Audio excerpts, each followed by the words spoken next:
Hello everybody, Keith here. Welcome to today's 10-minute tutorial on Avalon Hills Game Flight Leader, the basic. So the first thing we're going to do is we're going to look at the counters.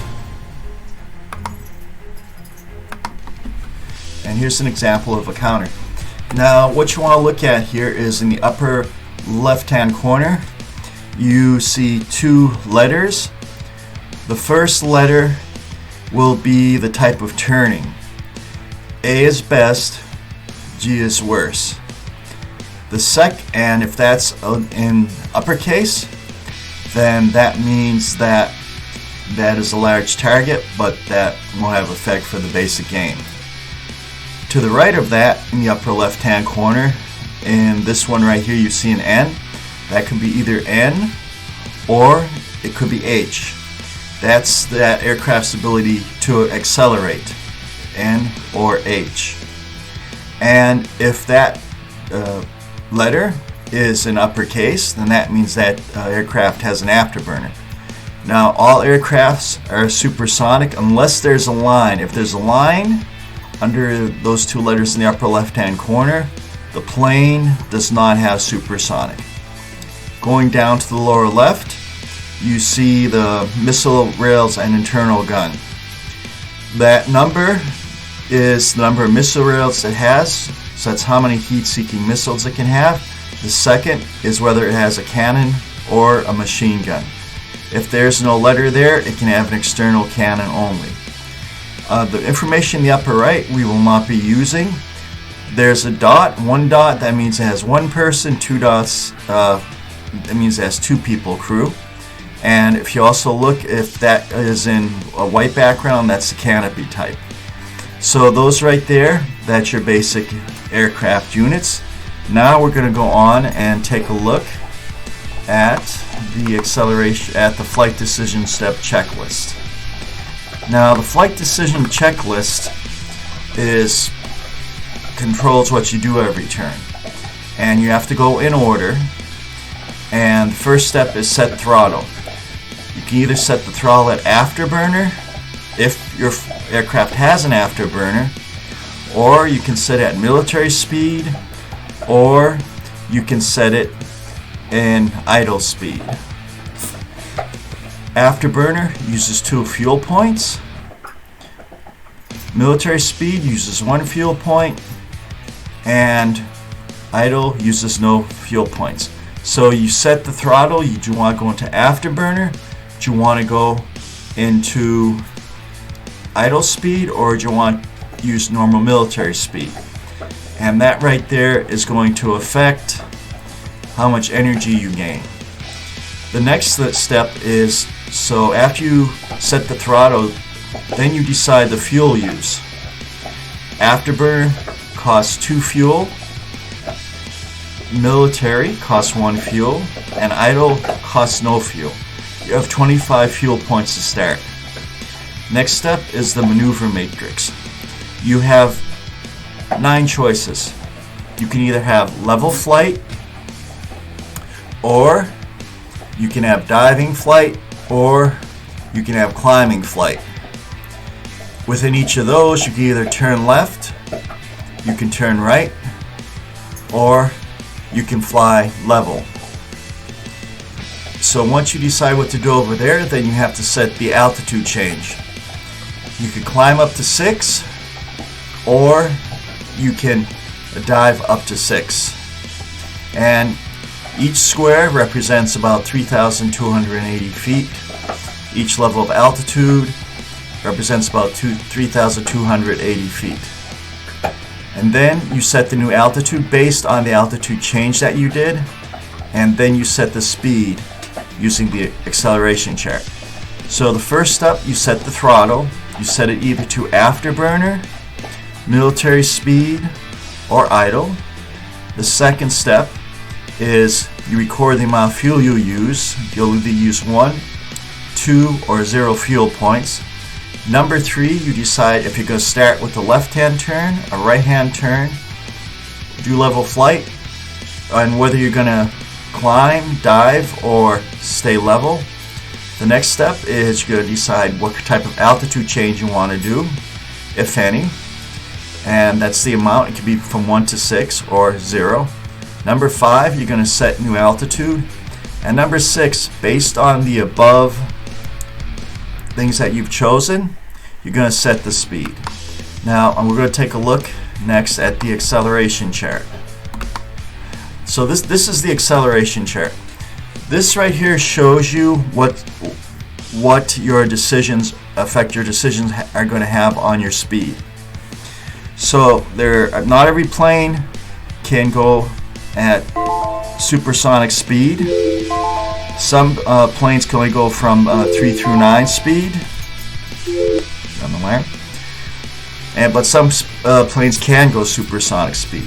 So let's take a look at the aircraft unit for a minute.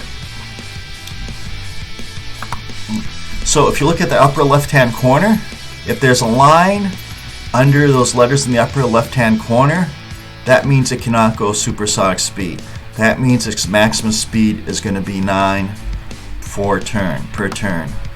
So looking back at the acceleration chart, there are a number of choices. If you're going subsonic, use the table on the left. If you're going supersonic, you use the table on the right. And each plane has a high acceleration or a normal acceleration. So you could have a plane with an afterburner but normal acceleration, and you could have a plane with a high acceleration but no afterburner. But that's an inherent quality in the planes. So looking at the plane, upper left, and you see that N, that's going to tell you if it has a normal acceleration or high acceleration. N for normal, H for high. If that's uppercase, then that plane is going to have an afterburner. So let's take a brief look at the acceleration chart. This is an acceleration chart. So if you look at this chart, we look and you see the speed. If you're going subsonic, you use the first table. If you're going supersonic, you use the second table. If you're a high acceleration, you use that under the subsonic or supersonic. If you're normal, you use that under supersonic or subsonic. And then after that, you have the choice based on your speed. Afterburner, military power, or idle. Idle speed, you'll lose altitude fairly quickly unless you're doing a decent dive. Military speed, it depends on whether you're climbing or diving. If you're climbing, you have a tendency to lose speed or gain very little speed. If you're diving, you naturally have a tendency to gain more speed. And with afterburner, you get the most speed. So let's take a look at an example. Let's say you're climbing. Let's say you're in subsonic. You're going 4. The speed is 4. You're climbing 3. So subsonic, and you have high acceleration. So subsonic, high acceleration, military, climbing 3, and there's a 0 there. So that means your speed will not change. So that right there, your speed is what tells us, your speed tells you how many hexes you can go. Your speed of 9, you can go 9 hexes. Speed of 6, you can go 6 hexes. However, you subtract from that the amount of levels you went down or you went up. So if you're at speed of 9 and you dove 3, your speed would accelerate for the acceleration chart. However, since you were going 9 and you dove 3, you can only move 6 spaces forward. But your speed would still be 9 at the end of the turn. So now we're going to look at now we're going to talk about turns, and we're going to take a look at the turn mode chart. So here's the turn mode chart.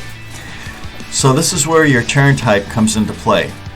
There are 3 types of turns. There's a tight turn, a wide turn, and a normal turn. Turns cause you, unless you're doing a wide turns will cause you to lose speed. So what you do is you take your current speed and you cross-index it with the turn type. So if your current speed in this chart, you're going 6, and your turn type is B, you can go to your average turn will be, you have to move forward 2 in order to do an average turn. An average turn costs 1 speed. A tight turn is one less forward than the average speed. So in this case, a tight turn, you will go forward 1 and then do a turn, and that would cost you 2 speed. However, if you go above that number right there, so you go 3 or higher before doing a turn, a 1 hex side turn, then you would not lose any speed. And you don't lose any speed on turns if you have the afterburn. So that right there is the turn mode chart. So right here is the excessive speed loss. So you need to have a speed of 3 to be able to fly.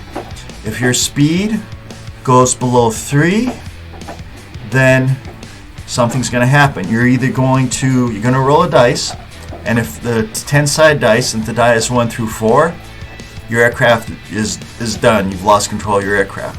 If it's 5 or greater, or 0, with 0 being 10, then for each point of speed that you're below 3, you're going to lose 1 level of altitude, and you're going to go back up until you go back up to 3. And that is the excessive speed chart. So next up, we're going to talk about weapons. First, let's take a look at the quadrants. If you look at the top chart, that forward quadrant where it says radar cone, that's your forward quadrant. That does not include the hex you're in. You're going to have your target within that quadrant in order to use your guns or in order to fire a missile at it. So you have heat-seeking missiles and you have gunnery. For heat-seeking missiles, here's the chart for heat-seeking missiles. All right. If you look up in the upper center, there's an HN diagram and there's an HW diagram. The HN diagram means narrow focus heat-seeking. The HW diagram means wide focus heat-seeking. So for each one of those squares, you have to be in one of those squares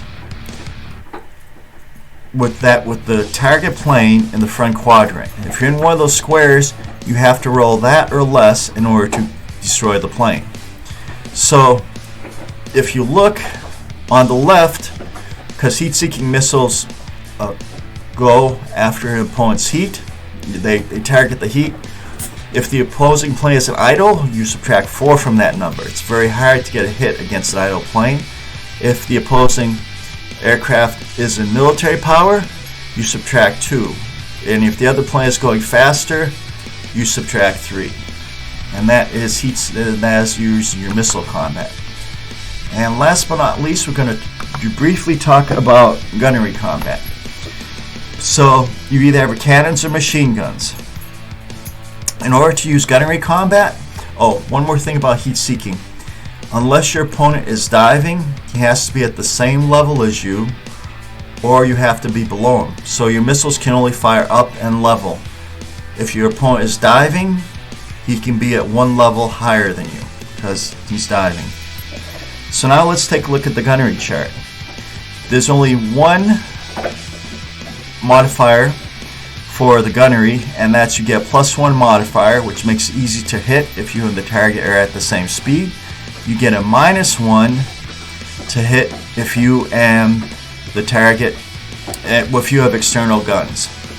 So you see the gunnery diagram. You have to have if you're on the opponent's tail, you would look at the tail, and then you would look to see if you're at the same altitude. You're looking down, you're looking up, and then that's your kill modifier there.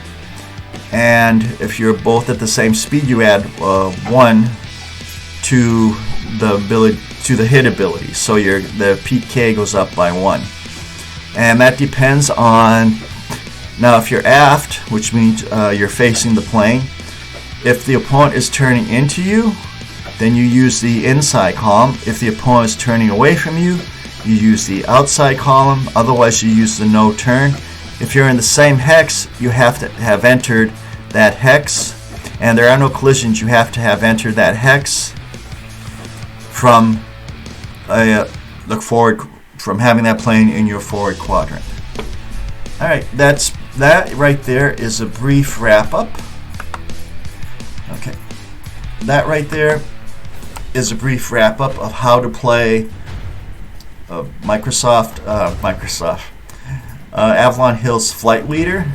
I hope it was helpful. I'm going to be playing this game every Saturday for the next couple of sessions, and I'm going to, for the first turn or so that I play the game, I'm going to explain what's going on so you can learn and you can have some actual examples. I thank you very much, and we will talk to you guys later. Bye bye. Have a good day and evening and week. Keep gaming.